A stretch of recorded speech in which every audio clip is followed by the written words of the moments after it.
Welcome back to Your Vote Counts. I'm Scott Mitchell. Hey, we like to reach out to our Your Vote Counts watchers, folks who watch us all the time. Happy 37th anniversary to Mike and Lorraine McKay. And by the way, one of the reasons why my daughter's such a great nurse because of Lorraine. And both of these are veterans and they're friends, and we want to wish them happy 37th anniversary. Happy anniversary. Happy anniversary. Married since I was 2. Okay, well, now we know some other questions that we might have that people might have. So, it really is an interesting time nationally, and we wanted to take just a moment and talk about how it impacts Oklahoma, not just repeat the news that keeps being repeated. So let's start with what's happening in Milwaukee. John Eccles is there. We're going to be doing quite a bit of reports with John from there this week. But Senator, let's start with what's going to happen. Former President Trump, 45, is going to pick a vice president this week. And the question I have for you is, will it make a bit of difference who Donald Trump selects as VP in terms of how it affects not only his votes in Oklahoma, but also legislative races this November? I think it makes zero difference, especially here in Oklahoma. President Trump won back in 2020 with all 77 counties handily. I don't know if he'll get 77 this time. Who knows? But he's still very popular in the state of Oklahoma, and he could pick the boogeyman to be his vice president. And I think people in Oklahoma will still overwhelmingly support President Trump. I've a feeling that you're right about that. But Representative Munson, would a surprise VP have any impact? A surprise VP pick have any impact on what you and Democrats are trying to do here in Oklahoma?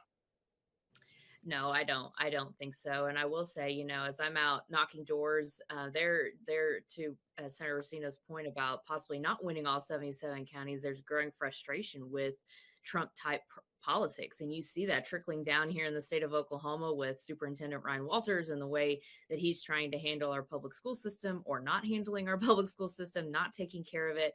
And even those within the legislature who try to, sort of mirror what Donald Trump has done, not just as president, but after his presidency and how he's handled himself in politics in the last few years. And so I don't think there's going to be a ton of difference. Those who want to push back on Trump type politics will, and those who support it will continue to, regardless of his VP pick.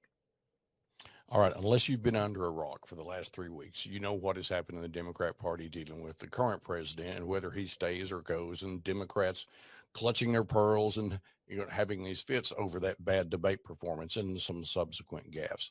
My question to you, Leader Munson, is if there's a change or if he stays, is that going to be, that being President Biden, is that going to have an impact this fall on the elections that Democrats are trying to win down ballot, as well as the vote total here in Oklahoma?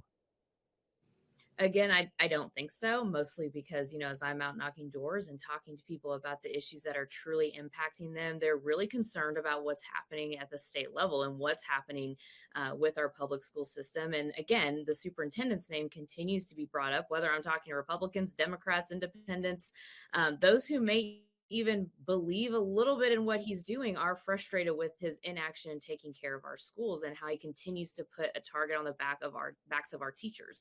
And so the conversation always comes back to what's happening at the local level, and voters are smart enough to know who is running for president and who's running for the state legislature, whether it's their representative or their senator.